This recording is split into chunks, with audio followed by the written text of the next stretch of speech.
Հայտնի երգիչ Արթուր Իսպիրյանը մտահոգված է հաղթանակ զբոսայգու ճակատագրով։ Օրերս իր երեխաների հետ զբոսնելիս նա նկատել է, թե ինչպես այգու հարևանությամբ Golden Palace հյուրանոցի մոտ ընթանում են շինարարական աշխատանքներ։ Երգիչը պնդում է, որ դա արվում է այգու կանաչ տարածքի հաշվին։ Առաջի հայացքից շատ մշակված եւ շատ գեղեցիկ ծառներով, շատ կանաչապատ։ Բայց հիմա մենք կգնանք այնտեղ, որտեղ ես ցույց կտամ իրոք հաղթանակի այգու դեմքը, այսինքն այս ծառերի հետևում ինչ է կատարվում։ Այգում կատարվում է շինարարություն, հյուրանոցային կոմպլեքս է սարքում ծառերի հաշվին, որը ինձ թվում է այսօրվա դրությամբ ամենակարևորագույն խնդիրներից է պահպանել մեր անտառները, այգիները։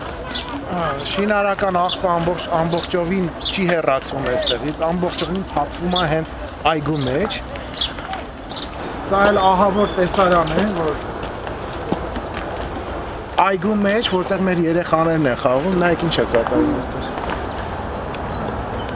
Հյուրանոցի ղեկավարությունը սակայն հակառակն է պնդում։ Golden Palace-ի գլխավոր տնօրեն Կարեն Ջանոյանը ի պատասխան Civilnet-ի հարցին ասաց, որ հյուրանոցի ընդլայնման պայմանավորված շինարարական աշխատանքներն ընթանում են ոչ թե զբոսայգու տարածքում, այլ մասնավոր հողակտորում, որը ձեռք է բերվել 2005 թվականին։ Շինարարությունը իրականացվում է բացառապես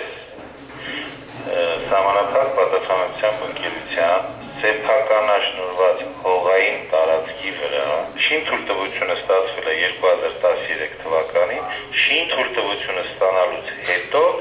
նոր կատարվել են շինարարական աշխատանքներ։ Ինչ վերաբերում է մանումենտի,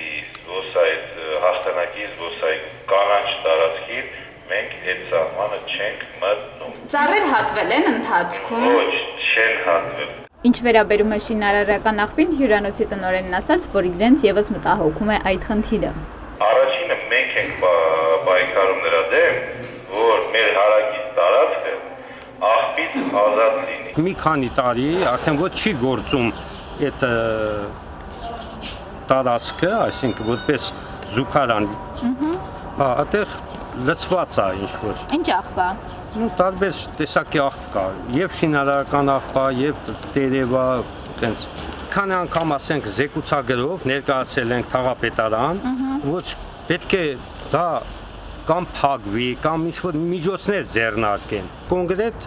սայլը տեղից չի շարժվում։ Մենք փորձեցինք կառուցապատման վերաբերյալ մանրամասներ իմանալ նաև քաղաքապետարանից, սակայն մեր գրավոր հարցմանն այդպես էլ չպատասխանեցին ընդունված հնգօրյա ժամկետում։ Քաղաքապետարանից միայն բանավոր փոխանցեցին, որ աշխատանքներն օրինական են։ Հենց քաղաքապետարանն է 2013 թվականի դեկտեմբերին թույլատրել այս տարածքում շենք կառուցել։ Երգիչ Արթուր Իսպիրյանին անհանգստացնում է նաև այգու ընդհանուր խնամքը։ Նա ասում է, որ հաղթանակ զբոսայգին իր տարածքում գործող սրճարանների ու հյուրանոցային համալիրի պատճառով ոռոգման ջուր չունի, ինչի հետևանքով հատկապես ամռան ամիսներին չորանում է։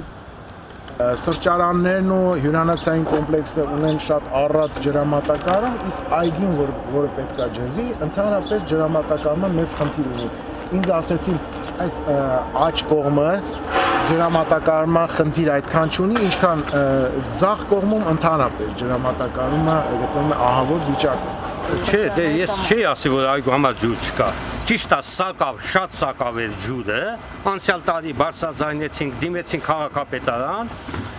փոխքաղաքապետ Կամո Արեյանի գլխավորությամբ այդ հարցը լուծվեց։ Այսինքն պոմպակայան ստեղծեցինք լճի հարակից տարածքում, հիմա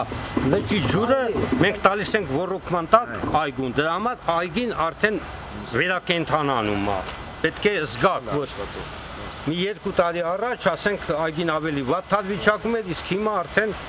կանաչը բավականին շունչ է առել։ Իսպիրյանը վերջում հույս հայտնեց, որ հաղթանակ զբոսայգին չի ոչնչանա եւ չի վերածվի մեծահարուստների առանձնատների համար տարածքի։